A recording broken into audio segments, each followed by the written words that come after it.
Guys അപ്പം നമ്മൾ വാട്ടർഫോളൊക്കെ കണ്ട് താഴത്തേക്ക് പോരാണ്. ഇങ്ങനൊരു വലിയ പാറ, വെള്ളം ഒഴുകുന്ന പാറ ക്രോസ് ചെയ്തിട്ട് വേണം നമുക്ക് ഇപ്പുറത്തേക്ക് കിടക്കാൻ. പിന്നെ ഈ കുന്നിങ്ങോട്ട് താഴത്തേക്ക് ഇറങ്ങാനും ഉണ്ട്. ശ്രദ്ധിച്ചിറങ്ങണം. പാറയുമ്പോൾ ചെറുതായിട്ട് വഴുക്കലൊക്കെ ഉണ്ട്. വെള്ളം അങ്ങനെ എപ്പോഴും പോകുന്നതല്ലേ. നമ്മൾ വിചാരിച്ച സ്ഥലത്തേക്ക് കാറിലാണ് കേട്ടോ പോകുന്നത്. അപ്പം നനഞ്ഞ ടീംസൊക്കെ ബാക്കിലാണ് ഇരിക്കുന്നത്. ഞാനും നാനിമോളും ഫ്രണ്ടിലാണ് ഇരുന്നത്. ഞങ്ങൾ വെള്ളത്തിൽ ഇറങ്ങിയിട്ടുണ്ടായിരുന്നില്ല. ഇവിടെയാണ് നമ്മൾ ഇറങ്ങിയിട്ടുണ്ടായിരുന്നത്. ആ മുകളിൽ കണ്ട തൂക്കുപാലാണ്. ഇവിടുത്തെ ആളുകൾക്ക് അങ്ങോട്ടും ഇങ്ങോട്ടും ക്രോസ് ചെയ്യാൻ വേണ്ടിയിട്ടായിരുന്നു. അപ്പോൾ കുറേ മുന്നേ നമ്മൾ വന്നപ്പോൾ അത് നല്ല ബലം ഉണ്ടായിരുന്നു. ഇപ്പം അതിന് ബലം കുറച്ച് കുറവാന്ന് തോന്നുന്നുണ്ട്. അതുകൊണ്ട് പരീക്ഷിക്കാനൊന്നും ഞങ്ങൾ നിന്നിട്ടില്ല. വെള്ളത്തിൽ ഇങ്ങനൊരു കളി ഉണ്ടായിരുന്നെന്ന് എനിക്കറിയില്ലായിരുന്നു കേട്ടോ.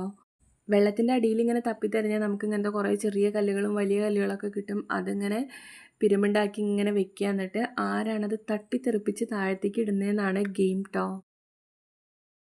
ഇത് പാതിക്ക് പറ്റാത്ത പണിയായതുകൊണ്ട് അവൾ സൈഡിലിങ്ങനെ മീനിനെ പിടിച്ചുകൊണ്ടിരിക്കുകയായിരുന്നു. മീനിനെ പിടിക്കാനൊന്നും കിട്ടുന്നില്ല. പക്ഷെ മീനിങ്ങനെ വന്നിട്ട് ഇക്കിളി ആക്കുന്നുണ്ടായിരുന്നു. ഈ കാണുന്ന പൊടി മീനിനെ നമ്മുടെ കുട്ടീസ് വിളിച്ചിരുന്നത് ടൈഗർ ഫിഷ് എന്നായിരുന്നു കേട്ടോ. ശ്രദ്ധിച്ച് നോക്കിയാൽ അറിയാം, ആ ഫിഷിൻ്റെ പുറം ഭാഗത്തൊക്കെ ടൈഗറിൻ്റെ പോലെ ഇങ്ങനെ ലൈൻസ് ഉണ്ട് കേട്ടോ. നാനീസും നൈനയൊക്കെ കുഞ്ഞു കുഞ്ഞു കല്ലുകളൊക്കെ നോക്കി പെറുക്കുകയാണ് ഇതൊക്കെ തട്ടിയിടാൻ വേണ്ടിയിട്ട്. കളിയിലെ വിന്നർ ശ്രീയേട്ടൻ തന്നെയാണ്. പക്ഷേ ആ ഒരു വീഡിയോ നമുക്കിതിൽ പെട്ടിട്ടില്ല. കുറേ തവണ കളിച്ചുകൊണ്ട് ഈ കളി എവിടെയെങ്കിലുമൊക്കെ പെട്ടിട്ടുണ്ടാവും. ഇപ്പം അവർ നിൽക്കുന്ന സ്ഥലത്തേക്കൊക്കെ പോകാൻ കുറച്ച് പാടൊക്കെ ഉണ്ട്. കല്ലിനൊക്കെ നല്ല വഴുക്കലാണ്. അപ്പോൾ പതുക്കെ പതുക്കെ പോകണം.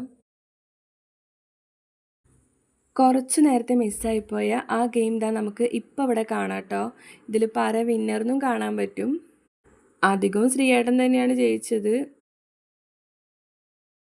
അപ്പോൾ ഗൈസ് ഇത്രയൊക്കെയുള്ളൂ ഇവിടുത്തെ വിശേഷങ്ങൾ. നമ്മൾ നേരത്തെ കണ്ട കൂരങ്കല്ലിൻ്റെ അത്രയ്ക്ക് ഭംഗിയൊന്നും ഇവിടെ ഇല്ലെങ്കിലും ഇവിടെയും നല്ല രസമാണ്. ഇവിടെയും ഞാൻ അങ്ങനെ വെള്ളത്തിലൊന്നും ഇറങ്ങിയിട്ടുണ്ടായിരുന്നില്ല. കാലൊക്കെ ഒന്ന് നനച്ചിട്ടേ ഉള്ളൂ. വെള്ളത്തിലേക്ക് ഇറങ്ങുന്നിടത്തായിട്ട് അത്യാവശ്യം ഇരിക്കാനൊക്കെ പാകത്തൊരു പാറയുണ്ട്. ഞാൻ അവിടെ അങ്ങനെ ഇരുന്ന് നോക്കി നിൽക്കുകയായിരുന്നു. വെള്ളത്തിലൊന്നും ഇറങ്ങിയിട്ടില്ലെങ്കിലും ഇങ്ങനെ കരയിലിരുന്ന് നോക്കിയിരിക്കാനും ഒരു പ്രത്യേക സുഖമുണ്ട്. അങ്ങനെ നമ്മുടെ വെള്ളച്ചാട്ടത്തിൻ്റെയും ചോലയുടെയൊക്കെ വീഡിയോസ് ഇവിടെ തീരാണ്. Thank you.